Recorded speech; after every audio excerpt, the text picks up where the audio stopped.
देखिए, सरकार जो सदन जब चलता है तो सरकार पहली बात तो जो सदन के अंदर जो बिल आते हैं उसको पास कराना सरकार की बड़ी जिम्मेदारी होती है और सदन सुचारू रूप से चले ये बड़ी जिम्मेदारी होती है सत्ता पक्ष की। जो अब तक काम अधूरे हैं उस काम को पूरा करने की चर्चा होती है। तो सर, विपक्ष तमाम मुद्दों को लेकर सरकार को घेरने का प्रयास करेगा, चाहे बात करें तो स्कूलों का मर्जर हो या पीडीए पाठशाला हो, इन अब कानून व्यवस्था हो, बाढ़ की समस्या हो, इन तमाम मुद्दों पर सरकार को घेरने का प्रयास करेगा। देखिए, जिस पीडीए की बात अखिलेश यादव जी या समाजवादी पार्टी कर रही है, 4 बार सरकार समाजवादी पार्टी की थी। पीडीए आज उनको याद आ रहा है। 20% आबादी मुसलमानों की, उनका वोट तो लिया, लेकिन उनको जब नौकरी देनी हुई, शिक्षा देनी हुई, स्वास्थ्य की सुविधा देनी हुई, रोजगार देना हुआ तो मुकर गए। वहीं अति पिछड़ों की आबादी 38% है, जिस पीडीए की वो बात करते हैं। 38% आबादी वाले को इन लोगों ने, जैसे राजभर हुआ, चौहान हुआ, आरा कर्क बंसी बंजारा बहेलिया हुआ, जोल्हा दुनिया अंसारी साईं दर्जी फकीर हुआ, आरा कर्क बंसी बंजारा बहेलिया हुआ, निषाद बिंद किवट मल्ला हुआ, इन तमाम 38% जातियां जो आती हैं पिछड़ों में, उसका हक लूटा किसने? समाजवादी पार्टी ने। पुलिस की भर्ती हुई तो खुलेआम अपनी जाति को बढ़ावा देने का काम किया समाजवादी पार्टी के लोगों ने, खासतौर से यादव को नंबर 1 पर रख करके उनको तवज्जो दिया। आज किस पीडीए की बात करते हैं? लगातार 4 बार सरकार समाजवादी पार्टी की बनी तो कभी क्या मुसलमान को भी हक देने की बात? 4 बार में 1 बार भी उन्होंने मुसलमान को सीएम बनाने की बात की? क्या खाली समाजवादी पार्टी में यादव के लिए ही काम होता है? तो ये पीडीए के नारा दे करके ये गुमराह करने की बात, समाज को धोखा देने के लिए वोट लेकर सरकार बनाने की कवायद में लगे हुए हैं। बाढ़ राहत की बात, जहां तक बाढ़ की समस्या, बाढ़ के लिए सरकार कटिबद्ध है। मंत्री लगाए गए हैं सभी जिलों में, जहां जहां जो जिले बाढ़ प्रभावित हैं वहां पूरे प्रशासन के लोग लगे हैं, शासन के लोग लगे हुए हैं। पूरी व्यवस्था चकाचौंध बना करके रखा गया है। जो वो आज कानून की बात करते हैं, जब समाजवादी पार्टी की सरकार थी तो 1200 दंगे हुए थे, 1300 जन की हानि हुई थी। उस समय कहाँ थे? सहारनपुर में दंगे हुए, वहाँ हिंदू मुसलमान कत्लेआम हो रहा है और ये सैफई महोत्सव में नाच देख रहे हैं बैठ करके। आज कानून की बात कर रहे हैं। जिनकी सरकार में दंगे में लोग मारे जाते थे, दंगे होते थे, आज पूरे प्रदेश में 8.5 साल लगभग होने जा रहा है, एक भी ना कहीं बड़ा दंगा हुआ, ना कहीं कर्फ्यू लगा। ये नहीं दिखाई दे रहा है उनको। आज चाहे सड़कों की कनेक्टिविटी हो, चाहे एयर कनेक्टिविटी हो, चाहे रेल की कनेक्टिविटी हो, बड़े पैमाने पर ये हुआ है। आज law and order Uttar Pradesh में अति सुंदर है, इस नाते कि आज कोई भी अपराधी अगर छोटा मोटा अपराध करने की जरूरत करता तो 24 घंटे के अंदर पुलिस उसको गिरफ्तार करके जेल तक पहुंचाने का काम कर रही है।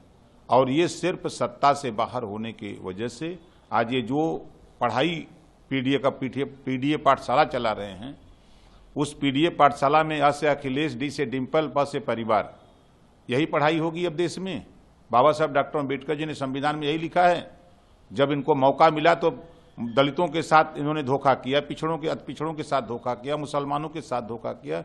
किस पीडीए की बात ये करते हैं? किस कानून की बात करते हैं? जब इनकी सरकार थी तो थाने के अंदर जो असली दरोगा अंदर और समाजवादी पार्टी का दरोगा कुर्सी लगा गेट पर बैठता था कि पहले हमसे मिलो, हम यहाँ के इंचार्ज हैं, उसके बाद तो जाके वो मिलो। उस कानून की बात कर रहे हैं, उस लॉ एंड ऑर्डर की बात कर रहे हैं। ये समाजवादी पार्टी की सरकार थी तो ये गुंडों की सरकार थी, गुंडों की सरकार कही जाती थी। और छुट्टा सांड की तरह अपराधी सड़क पर घूमते थे, कोई अंकुश नहीं था। अपराधी मनमान अपराध करने पर उतारू थे, जिसका एक सीधा साधा उदाहरण सहारनपुर के जो घटना थी। ये सैफई में नाच देख रहे थे और वहां लोग कत्लेआम हो रहे हैं, लोग घर छोड़ के, गांव छोड़ के बाहर भाग रहे हैं, मारे जा रहे हैं और ये नाच देख रहे हैं, उसी में मस्त थे। उस कानून की बात कर रहे हैं। सर, विधानसभा की सत्र की कार्रवाई 3 दिन चलेगी, जिस पर अखिलेश यादव ने कटाक्ष करते हुए कहा है कि उसे 3 घंटे चलाना चाहिए, क्योंकि और 24 घंटे चलाने पर उन्होंने कहा है कि मैं उसका पूरा विरोध करता हूं, क्योंकि 9 सालों में कुछ किया नहीं और लोगों की नींद खराब हो गई है। देखिए, समाजवादी पार्टी अपने कार्यकाल को उठा के देख ले, उनके कार्यकाल से हर व्यवस्था अच्छी है, सदन भी ज़्यादा चल रहा है, और चाहे कानून की बात हो, लॉ एंड ऑर्डर की मामला हो, वो भी बेहतर है, शिक्षा में सुधार हुआ है, नौकरी, साफ सुथरी नौकरी, जो पढ़े लिखे बच्चे हैं उनको नौकरी मिल रही है, रोजगार मिल रहा है, गरीबों के घर तक आवास मिल रहा है। जो बिचौलिए समाजवादी पार्टी कांग्रेस में बिचौलिए बीच में लूटते थे, उस पर अंकुश लगा है। इस नाते ये लोग परेशान हैं। आज जो भी योजनाएं बन रही हैं केंद्र और प्रदेश सरकार की, वो गरीबों तक पहुंच रही हैं। इस नाते लोग परेशान हैं, समाजवादी और कांग्रेस के लोग। सर, 3 दिनों का जो समय दिया गया है सत्र, इसको लेकर जो कटाक्ष किया उस पर आप क्या कहते हैं? देखिए, ये हमारे देश के प्रधानमंत्री जी ने एक सोच लेकर के विकसित भारत 2047 तक उन्होंने एक लक्ष्य दिया है कि हम 2047 तक पूरे भारत में एक विकसित भारत पूरी दुनिया में हम इसको बनाना चाहते हैं। उसी कड़ी में उत्तर प्रदेश के मुख्यमंत्री योगी आदित्यनाथ जी ने विधानसभा के अंदर